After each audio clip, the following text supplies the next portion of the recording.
Marian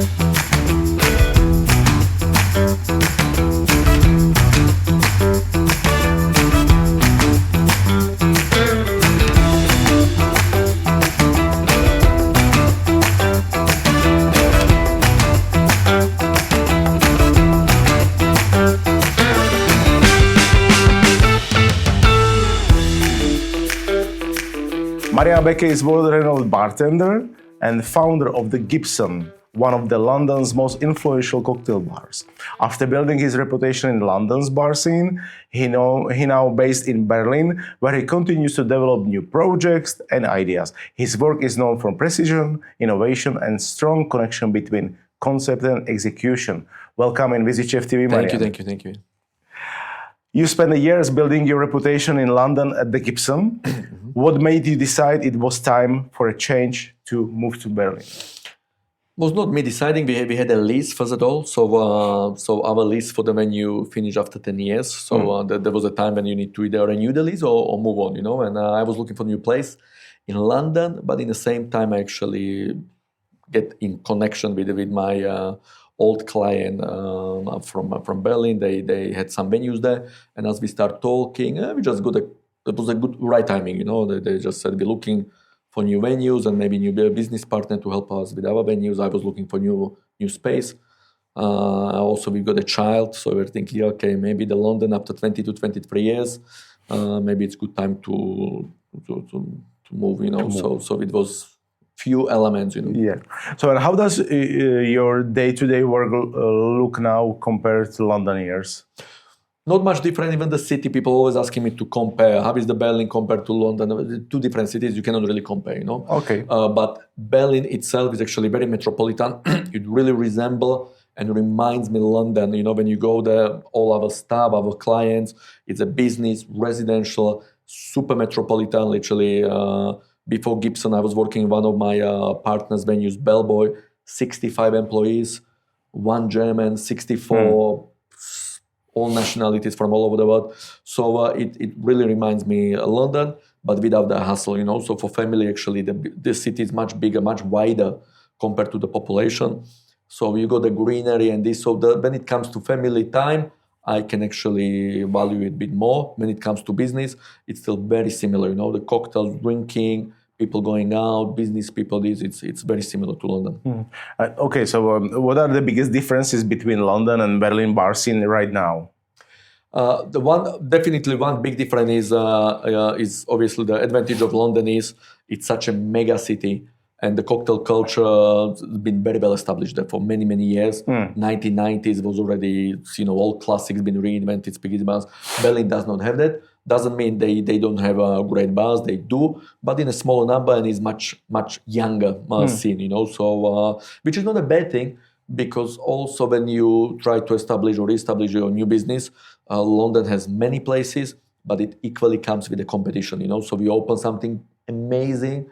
Within next 5 meters from your doorstep, that can be another 5 great or greater bars. So the competition is pushing you, which is great, but also it's very tough. You really need to always invest, always need to be on the top.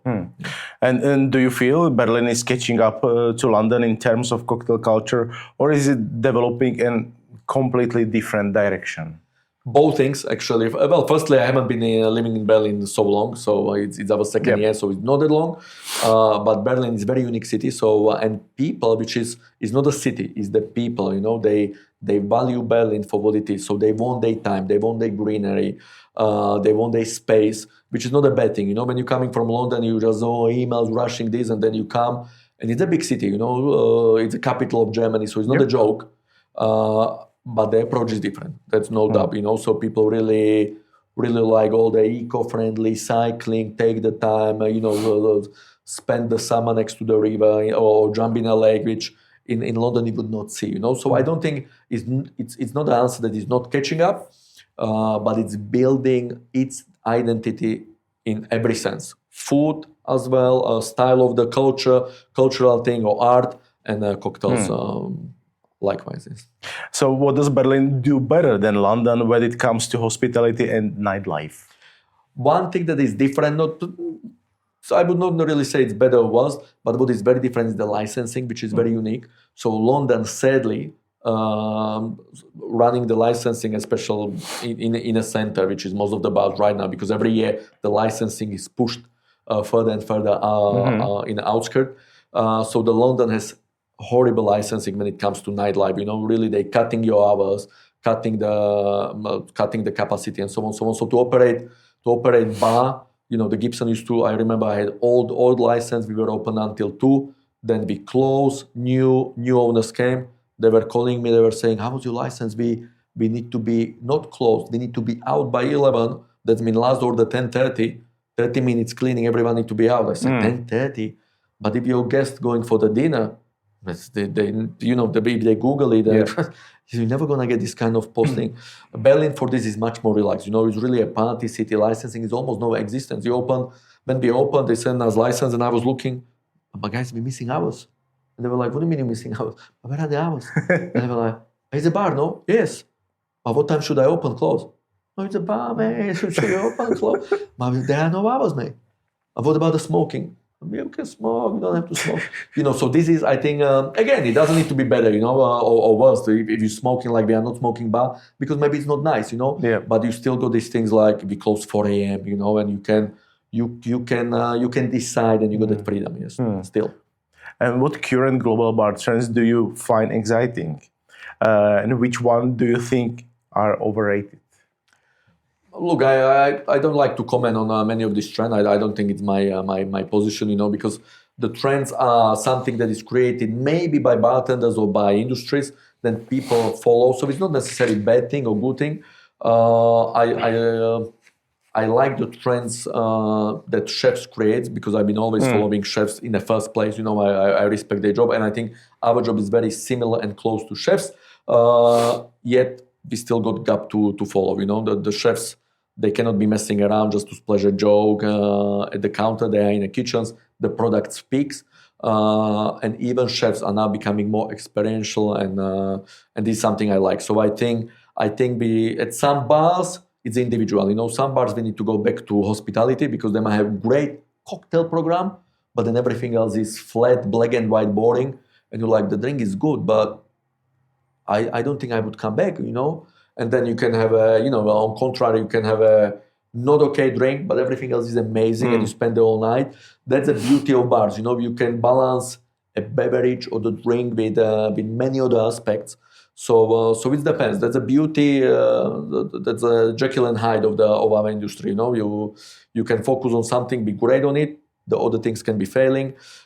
So the trends are very tricky. I think it's more complex than just a trend. To say is clarification okay? No, it's not really. I can have a clarified cocktail on my menu. It's not gonna be issue because it's trendy.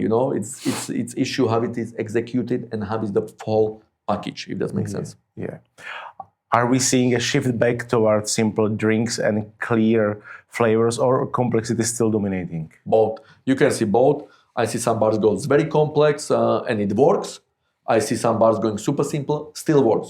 So it's also, I think it's bridging on a question you just asked.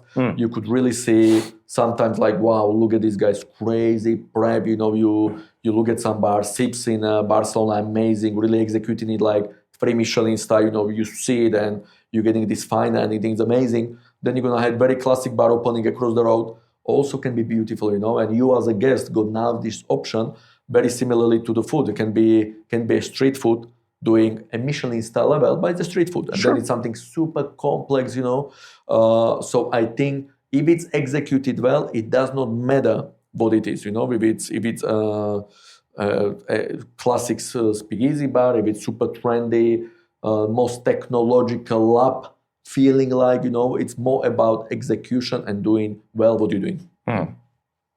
How has the role of storytelling in cocktails changed in the last few years?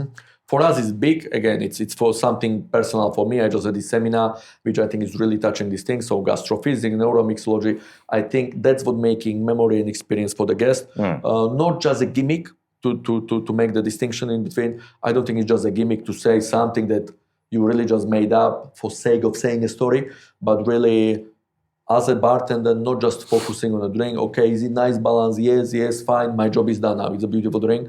But to think of, okay, what's next? What's the table story? What can the floor staff, whoever it is, bartender, waiter, doesn't matter. Is there something we can grade? Is there something we can pull from the packet and shoot inside of the drink so they got a giggle, memory, fun, So yeah, but for me personally, it's a big thing. Yes. When you create a cocktail today, what comes first, flavor, concept, or guest experience?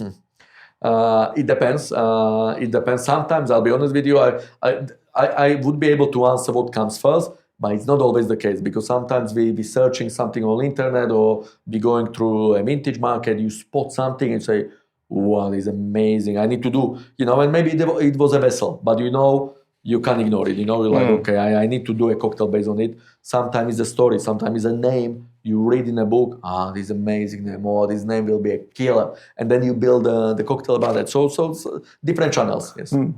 How do you think the relationship between bartending and gastronomy has evolved recently? I think it's a beautiful thing. It's really evolving. You can see now 2-3 Michelin star, they're not doing anymore just wine. It's really, I think it's also showed the pedigree and the quality of the bartenders, that before the Michelin stars, chefs, they would not be messing around. They would really don't allow bartenders to give them a pairing for the whole menu. It would be wine, which I find a little bit boring. Nothing against wine, it's beautiful, but really to see all these dishes, the restaurants, from seafood to go complete vegan, execution, top level, and would always be just a wine. Of course, it's not just a wine, but it's a grape fermented, But seeing now non-alcoholic cocktails, alcoholic cocktails, sake cocktails, I think it's challenged the skills of the bartender, because you need to make some beverage that match the dish, So it's very challenging, and I think it's a beautiful thing. And do you see that the bartenders today working closer to chefs than before? Sure. 100%. Yeah, you can feel it like that. London for sure, Berlin, any kind of fine dining now. We've got bartenders, not that I've been, but we've got bartenders coming, where do you work? In this Michelin star, in these 2 Michelin star, what are you, cocktail bartender? So for sure, even if it's not necessarily paired, minimum a cocktail experience to start with or to finish. There is a cocktail design, if not to pair, at least people start, okay, this is a little welcome drink, this is a little cocktail before you start. So they're designing a cocktail experience prior the dining experience. What role does texture and temperature play in your cocktail thinking today compared to the past? Texture, temperature, like other elements, garnish, for me are same equal things like an ingredients. Okay, so when you say cocktail should be sweet, sour, bitter, texture is another flavor, smell is another flavor, color is another flavor. It's all flavors. Okay, so likewise, it's not that I got anything against clear drinks, but then you want a clear drink. Okay, that's what you want, that specific drink. Would I like to have all the menu with a clear drink? No. Would I like to have one cocktail that is clear? Yes, because I want it purposely for this very cocktail. Another one I want black to evoke something. Another one I want UV light, So purposely you build on this same as you're building flavors. Yeah. And after all your experience, what still motivates you to stay behind the bar and build a new concept? It's very simple. I just like it. If I stop liking it, I can't do it. I don't think you can do this job. That's if you think like, why are you coming to work today? Because of salary. I don't believe in it. In this industry, I'm not saying work for free. Don't get me wrong. But in this industry, it doesn't matter what age it is. If you like it, you enjoy it. You just come there and you enjoy it. The progress, the process. Do you approach a new city differently now than when you started your career? The cities itself? Yeah, you have to. The city, I mean, yeah. You have to, yes. After we relocated to Berlin, you need to, not even the city, I would even say, even if it's the same city, but it's already changing the neighborhood, the clientele, you cannot just copy and paste. You need to understand who are my guests, who are my clients, let's see, or they like this thing. And you see, we try to relocate Gibson to Berlin, but we could not just copy and paste. The menu, I had to see what people like. Then I had to have a feedback from the floor staff. Oh, people actually asking for whiskey sours, twist on whiskey sours. I'm like, in London, people are not asking for whiskey sours, so you need to adjust. Okay, that's a normal thing. You need to see what your clientele is. That's your clientele, that's your guests. You need to adjust to it. London people doesn't drink any whiskey sour? No, it's not that they don't drink it, but it's not a classic by choice, which in Germany it's I don't know, like it might be. London is very specific because the choice is so much, so it's hard to say, number one is espresso martini, but let's just call it espresso martini is number one. In Germany, the whole Germany, it's a bisky summer, it's really like easy cocktail by choice, so that's the first thing. I understand. If you had to describe the current state of the global bar industry in one sentence, what would it be? What would it be? Look, not sure it can be one sentence, but the global thing, firstly, improve a lot on global scales, which is amazing. You really see like, wow, you come to Bratislava, you come to small village in Spain, it's great. Like everywhere you find cocktails, you find bartenders working as a career, and that's where the global things improving. On the other note, also the globalization played a role when everything became, thanks to the social media globalization, you find a very similar style from Hong Kong to New York, which is maybe not good thing, or maybe for me, if I go to Hong Kong, I want to have local food, and maybe a local drink. When I go to New York and I see exactly same cocktails, just because they say the trend is espresso martini. Now, yesterday I was in Hong Kong, I had espresso martini. Now in New York, I'm also gonna, I know you find hamburger also in Hong Kong. Don't get me wrong, but that's the things we just need to be aware. It's beautiful to go to Singapore and find pandan leaves, durian. It's beautiful, but it's also nice to go back to UK and they show you something local and these, and people work locally as well. Thank you very much for the interview. Thank you. Marian Becke, founder of the Gibson Bar, based in Berlin right now. Thank you very much. Thank you. Pleasure. And take care. Thank you.